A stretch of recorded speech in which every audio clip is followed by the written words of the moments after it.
अन्न का अपमान। एक बार की बात है, एक गांव में सुधा नाम की एक लड़की रहती थी। वह देखने में बहुत सुंदर थी, लेकिन उसकी एक बहुत बुरी आदत थी कि वह बहुत ज्यादा खाना खराब करती थी। वह ज्यादा खाना लेकर फिर उस खाने को फेंक देती थी। कुछ समय बाद उसकी शादी हो गई।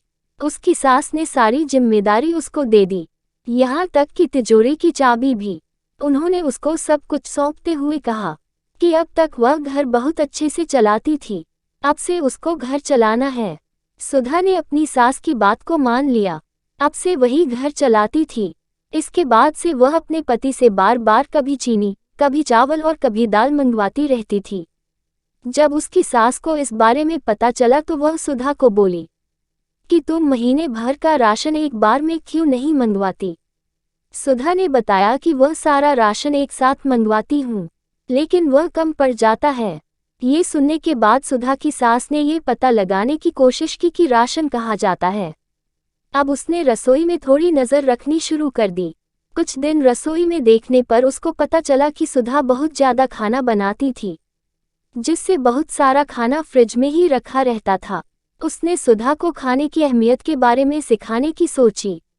एक दिन उसने सुधा को बुलाकर कहा कि हमारे पहले वाली नौकरानी के बच्चे की तबीयत ठीक नहीं है, मुझे वहां जाना है, क्या तुम भी चलोगी। सुधा भी अपनी सास के साथ जाने के लिए तैयार हो गई। अपनी नौकरानी की बस्ती में जाकर सुधा की सास ने कहा कि मैं अभी उसके घर का रास्ता पूछकर आती हूँ। इसके बाद सुधा कुछ देर के लिए वहीं खड़ी रही। तब सुधा ने एक घर के अंदर देखा तो एक छोटा बच्चा भूख के कारण बहुत रो रहा था। उसकी माँ ने अपने अनाज के सभी बर्तन देखे, लेकिन वो सभी के सभी खाली थे। ये देखकर सुधा को रोना आ गया। कुछ देर बाद उसकी सास आई और उसको उनकी नौकरानी के घर लेकर गई। नौकरानी के घर जाने पर उसका लड़का बीमार लेटा हुआ था। जब सुधा की सास ने बीमारी का कारण पूछा तो नौकरानी ने कहा कि वह एक घर से बचा हुआ भोजन लेकर आई थी, लेकिन उसको नहीं पता था कि वह खाना बहुत पुराना था और खराब हो चुका था।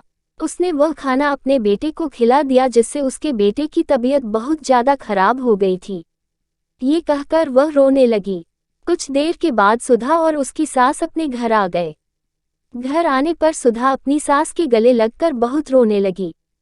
जब उसकी सास ने उसके रोने का कारण पूछा तो सुधा ने बताया कि मैं खाने को कितना बर्बाद करती हूँ और किसी को खाने के लिए 2 वक्त की रोटी भी नहीं है।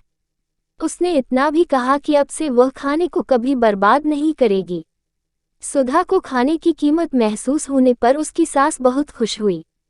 शिक्षा: हमें कभी भी अन्न को बर्बाद नहीं करना चाहिए।